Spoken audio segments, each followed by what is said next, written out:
звучание разных инструментов. Новый стиль дополняет старинные мелодии. А значит, история музыки продолжается. Смотрите программу Sounds on the Great Step на Казах ТВ.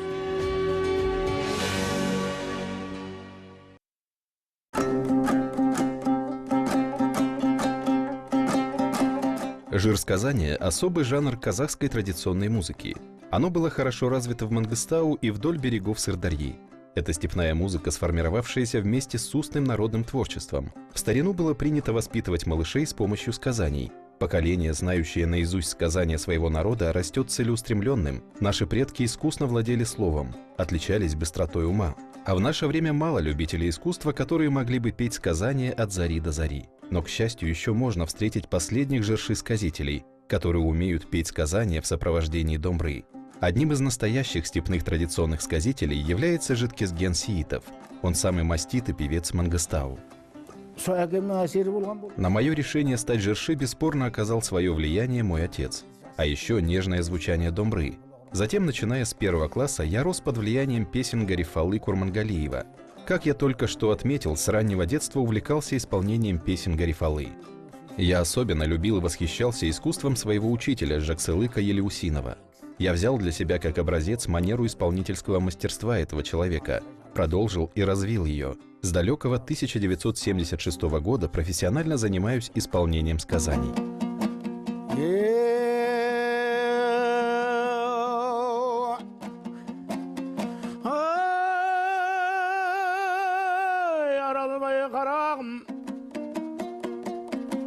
Masasın alma balanın köpte ılgın gözrasın ötkül vermez darya boladı degen barı dayata menen ananın. Ay Allah'dan buyruq kelgen gün, ajal kırık töngen gün emespe sol yer bararın ak kuyruğu sol bolsa, sabreden daralbay süramaz bizden aların. Al pendege salsa jasagan ajal degen şerginge kıyalama koluna elbeşlep suygun kırağın. Şыңды ойнаған аңар тайған апқыздан құлайды ашқан күн ажаларан. Ертелі еспендеге тап келетін еншісі құрыса алла заманын. Ал қайырған мен пайда жоқ қайырық бейналарға. Болмаған сынамалың әр пенденің өзінде әрбір түрлі мұңы бар. Өзі сүйген пендесін тап келген күні сұма жалалатын алла күні бар. Шек келдірме аралбай жасағанның ісіне, қауқарың бар ма тұрарлы құдіреттің күшіне. Тірі жанның баршасы барар жері сол болмақ пендесі білсе түсіне. Болып тұрсың ау аралбай үзілгендей жолының, заруын ішіп сен тұрсың қолыңнан кетіп құлының. Тап келген күні сұмажал қапада қағып әкеткен, жалғызын сүйген әлбесе небір жайсаң ұлының. Ұнамай тұрау аралбай берекеттің басындағы, міне бір еткен қылыңа. Ей бұрын өткен ау біздерден Алланың достаған нәби, төрт құбыласы сай болып, өтпегенге ұқсайды. Сол секілді асылдар кем болып ба біздерден, асылы сенсін адайдың бұрынғыдан өзгерген. Тыңдар деп айттым сөзімді, інім қой деп көргізген. Қарағыңның басында, мазарының қасында болып тұрмысың шайырым. Нармаядай тізделген. Ай сабыретін аралбай, көп ойлай берме балаңдай. Бағда мақшар күнінде құлының сонда бапалап алдыңнан шығар аяңдай. Қазіреті ерді өтбір намаздың үстінде 30 жылдан айырылып, көзінің жасы төгіліп асасына таяңдай. Соңынан беріп жалғыз ұлғай, Тақ Сүлеймен пайғамбар патша болып аудырлығын. 18 мың қаламғай, Алланың саған аралбай, мейірімі түспей ме, қарақтан қалған шырағың азамат болып өсіп. Қашаған бір алыс сапырдың Аралбайдыкіне келеді. Аралбайдыкіне келіп, ал Аралдың даусын сағындым. Бір шырай деп жібер дейді ғой. Как-то Кашаган возвратился домой из далекого путешествия и обратился к Аралбаю. «Ну, Аралжан, я соскучился по твоему голосу, исполни-ка для меня жир». И тогда Аралбай пропел ему жир, посвященный смерти единственного сына под названием «Я обессиленный скакун от невольной скачки». А об этой смерти Кашаган еще ничего не знал. Так Аралбай донес весть о смерти любимого сына до Кашагана. Кашаган в замешательстве стал утешать Аралбая. Он спел ему жир со словами сочувствия. Затем оба, выйдя из дома, направились к могиле сына. Там Аралбай исполняет большой талгау, и тогда Кашаган исполнил свой жир утешения. Сол кезде Қашағанның айтқан манағы айтылған.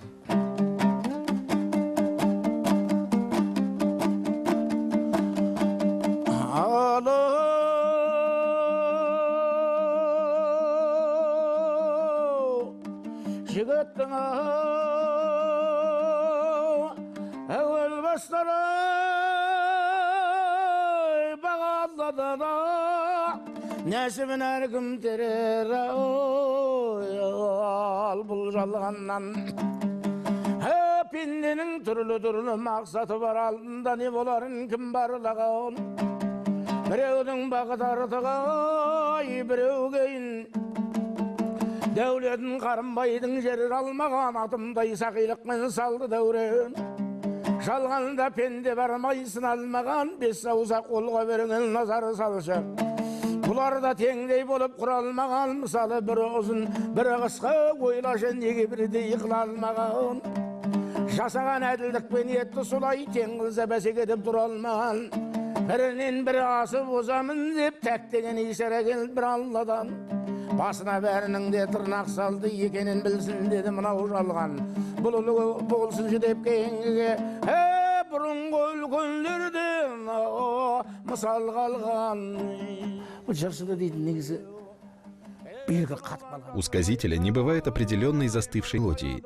Если вдуматься, то слово «жирау» уже означает человека, обладающего композиторским талантом, способного создать мелодию.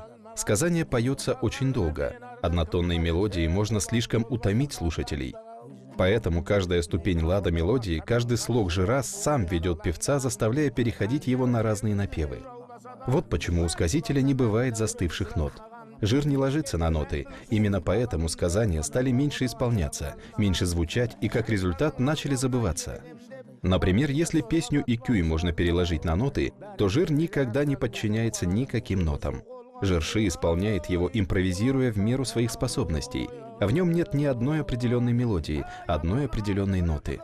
мысалы төрт аяқтай айуан малынан еліңе қызмет еткен үлесім бір күні өтсіп тұрған мың пайдаңнан белеңдей көрінгенге тарпаң болма адамның жат болмағы осындайдан бар болсаң қолғабыс қылай халқыңды ойла деген бар баққа жады сараңбайдан кетпейді ел кесесі ер жігіттің үлгі көралдың өткен атымтайдан біреулер неше жылғы өткенді айтып қатарын көңілін лайлаған олардан аулаған жүрген жақсы түбінде опа бермейді ондай адам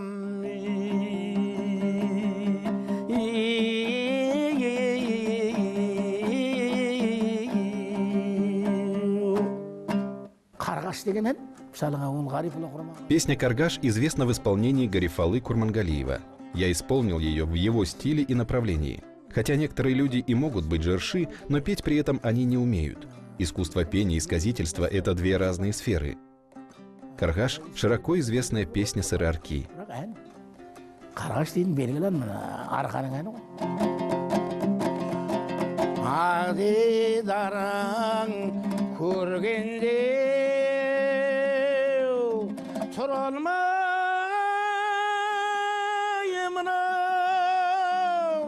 сені зір жерді салтанат құра алмаймын сен есіме түскенде белғырағымай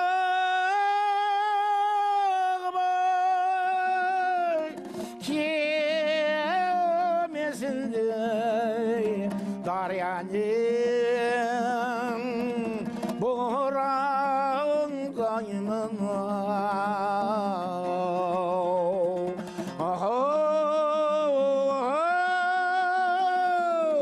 қарғыш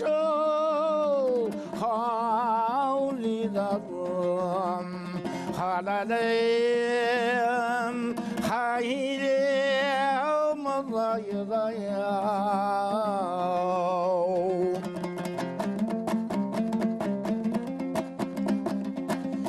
Жалғам жатар ақ көлден шыңыраған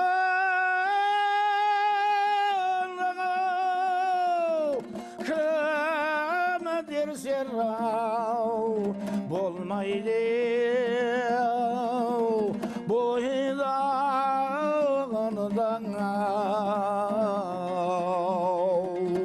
қыз кеткенде ауылдан қызық кетіп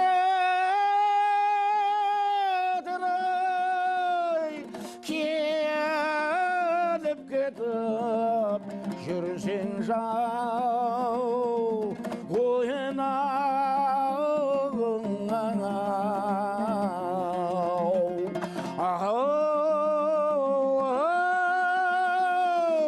қарғышы қаулинамын қаралайым қайдем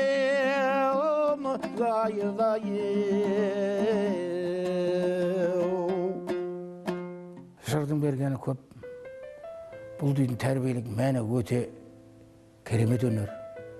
Онымен қоса Жир дает очень много. Это искусство, обладающее глубиной содержания и воспитательной направленностью. Также жир воспитывает в человеке способность глубоко мыслить, владеть словом, уметь сформулировать свои мысли. Потому что в жире такая особенность заложена изначально. Вместе с тем он пробуждает в человеке талант к сказительству. Ты сам можешь сочинять слова песен. Например, «Осиет» — это мой терме. Я написал и издал книгу под названием «Сарын» — «Мелодия». Там напечатаны мои тулгау и дастаны. Эти дастаны до сих пор звучат по казахскому радио. Их исполняют талантливые казахские джигиты, жирши и жирау. Вот что дает нам жир. Это искусство поднимает человека к вершинам. В свое время я поздновато увлекся сказительством. Если бы я попал на эту стезю с детских лет, то, думаю, мой уровень был бы неизмеримо выше. Все, что у меня есть, дал мне жир.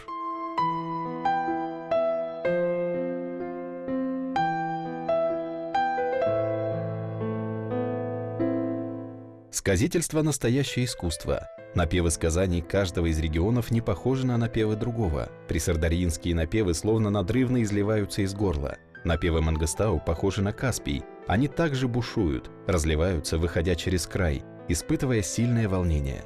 А сказания Житысу, которое славится своей природой, более лиричны, богаты своими переливами. Первый казахский ученый Шокан Улиханов писал: «Когда в сказаниях и дастанах говорится о мужестве предков, то любовь и восхищение людей к ним не знает границ. Как такое богатое наследие передавалось из уста в уста, без письма, без печати, от края до края огромной степи на протяжении веков? Конечно же, все это происходило благодаря удивительной способности импровизации сказителей, их таланту и силе слова».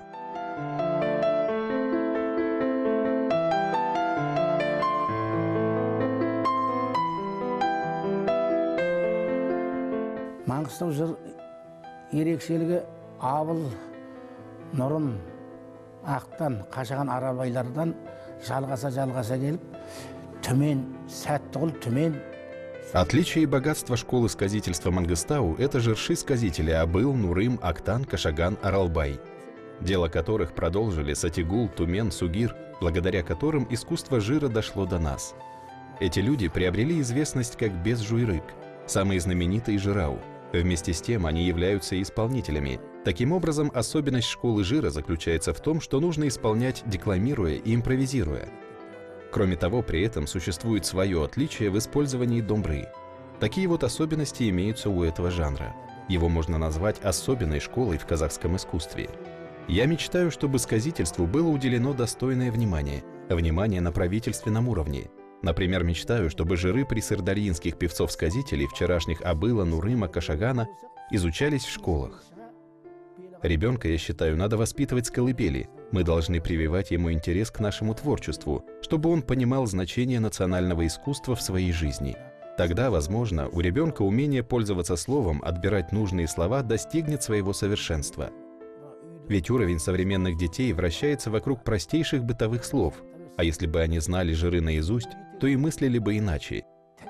И искусно владели словом, а их словарный запас был бы несравненно богаче.